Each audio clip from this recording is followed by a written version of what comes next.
Hey guys, so the time has come to go over running t-tests for you.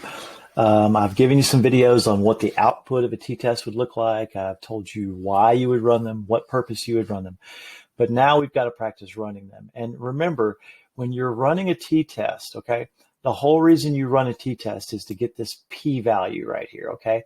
And remember, that's the probability value that the differences you see between groups is because of randomness or error. It's a percentage chance, that you generate.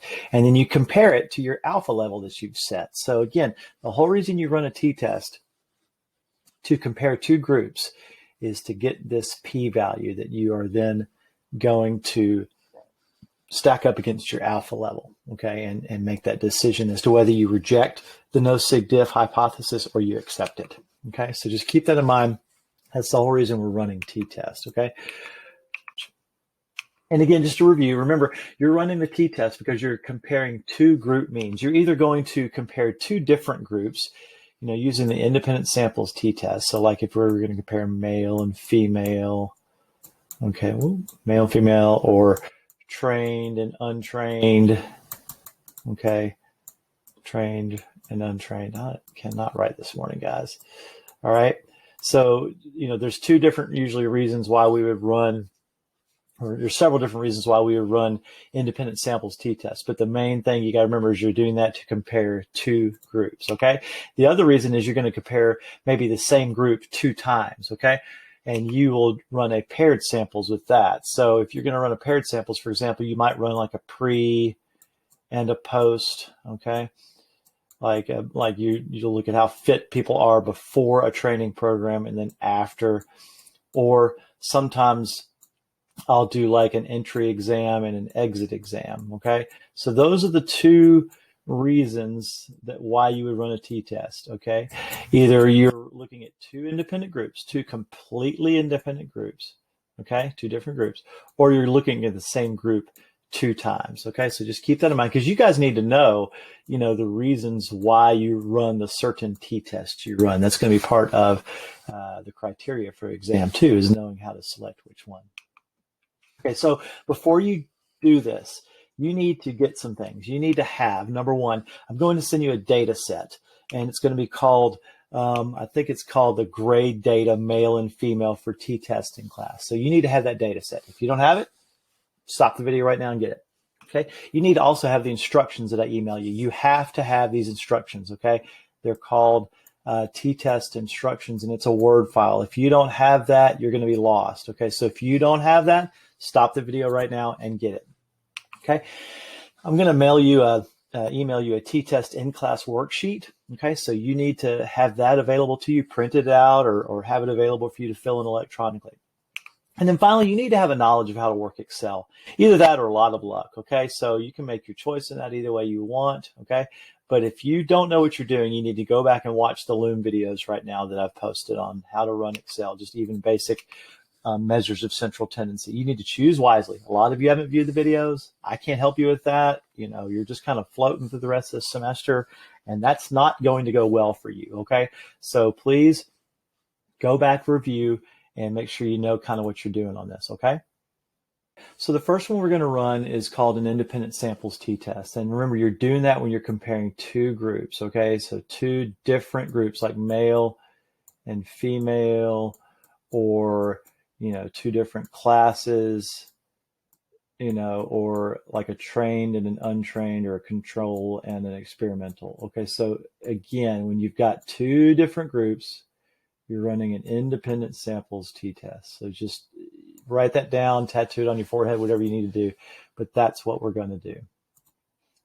And so I've got here basically what you're going to be using. Okay, first of all, you've got this t-test instructions Word file that I've sent you. Okay, so you should have that. You should also have a data set. Now, this data set is not yours. Okay, so you're not even going to see this title up here. I'm going to send you the data set. This is my own data set.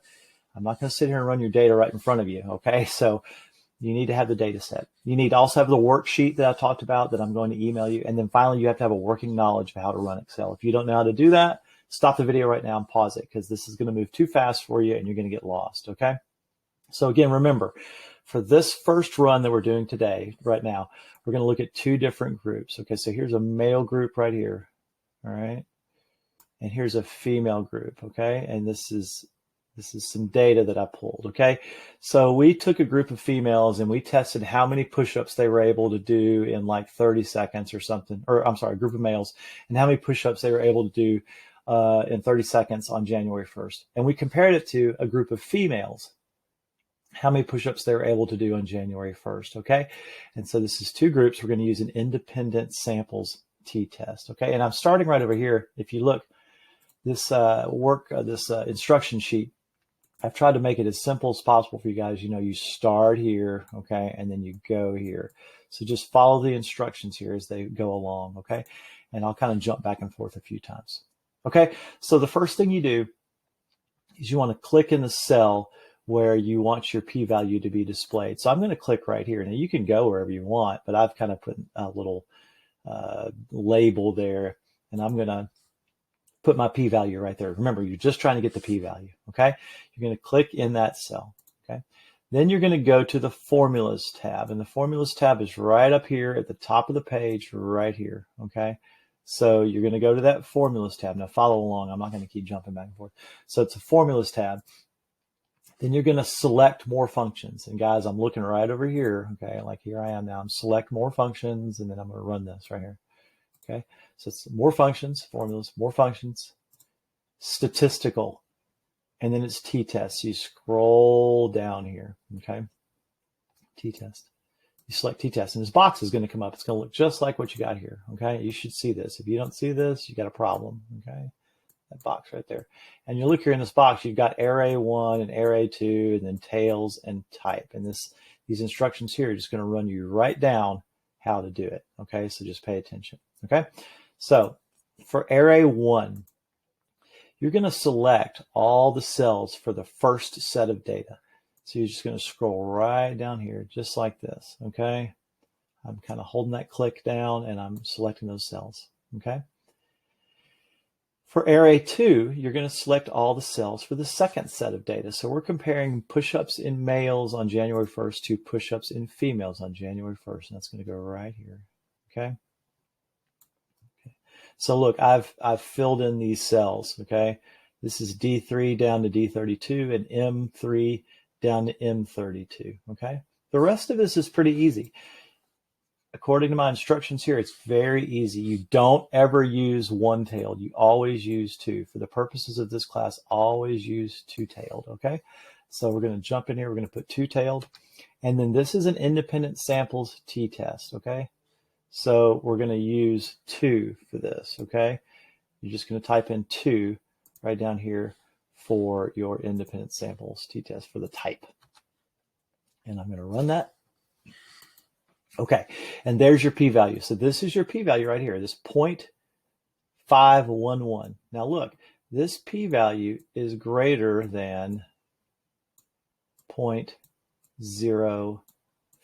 Guys, it needs to be less than 0.05 for it to be significant. So it's greater than 0.05, okay? So that means there is no significant difference between those two groups, okay? It's not enough difference, okay? All right, so we can say that the reason why they are different is because of randomness or error, okay? That's the reason. And watch, I'm going to run these averages. You're going to see that they're mathematically different, but that they're still not significantly different. So here we go. This average of this group, this is D3 down to D32. Watch. Okay, so that's 21.8 average push-ups in 30 seconds. Here's the females. Average. M3 down to M32. Now look, so they're mathematically different. That's not the question, but the question is that they're not significantly different. This p-value is too high, and so we can accept the no sig diff hypothesis. There is no sig diff between these two groups. They're not different enough, okay? they may be just different just because of randomness or error, okay? So that's a p-value for independent samples t-test. Let me do another one, okay? So I'm going to do another one, move a little bit faster. We're going to do sit and reach test for female or for males versus females, okay? So again, sit and reach, it's right here, sit and reach on January 1st, or I'm sorry, on July 1st. Sit and reach in the females on July 1st. Okay, so here we go. All right, I'll move a little bit faster, so just follow along. I'm starting up here, okay, guys? I'm starting right here. Always start right here and then go that way, okay? All right, so I'm gonna go a little bit faster, okay? So you click in the cell you want your p-value displayed, and I'll go right there. We're gonna go to the formulas at the top, formulas, and then it's more functions, statistical. And guys, I'm looking over at that sheet, so that's why I've made this, is to help you. You know, don't try and do this alone. Just look at the sheet. Okay, so it's area 1. So here we go, area 1. This is sit and reach for the males on July 1st. Okay, area 2 is sit and reach for the females on July 1st. Okay, so you got 2. The tails is 2. And the type, again, independent samples, that's going to be 2. Okay, so we'll run that. And there you go. There's your p-value. So again, this is 0.62. So this again is another one. This p-value it's too big. It's greater than 0.05. Okay. So if it's greater than 0.05, we must accept there's no sig diff. Okay. They're just, the difference is not enough. Okay. It could be because of possible, you know, randomness or error. Okay. Let's run the averages on this and we'll see what happens here. Okay, so let's run the average. So here we go. So this is average, that's the mean.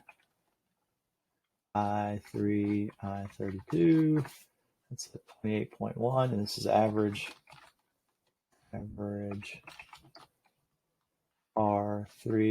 R32. And then we'll run that back, so it's 29. So again, they're mathematically different. Yeah, sure. But they're not different enough. These groups don't differ by enough to where we can say that you know, the males are definitely significantly different than the females as far as flexibility, sit and reach is concerned, okay? Because we're looking at that p-value here, okay? I'm going to go on and stop this video now. I don't want it to be too long. So this is just independent samples, independent samples. You are looking at 2 distinct groups. I'm going to post this. So please, if you have questions about this, just reach out. You're going to need this to run the t-test in-class homework that I'm going to give you. Okay, so have this, have this video, watch it, and email me, message me, come to class, Zoom meetings, whatever you need to do. Reach out to me and let me know what your questions are, and I can help you out. Okay, I'll see you soon. Bye.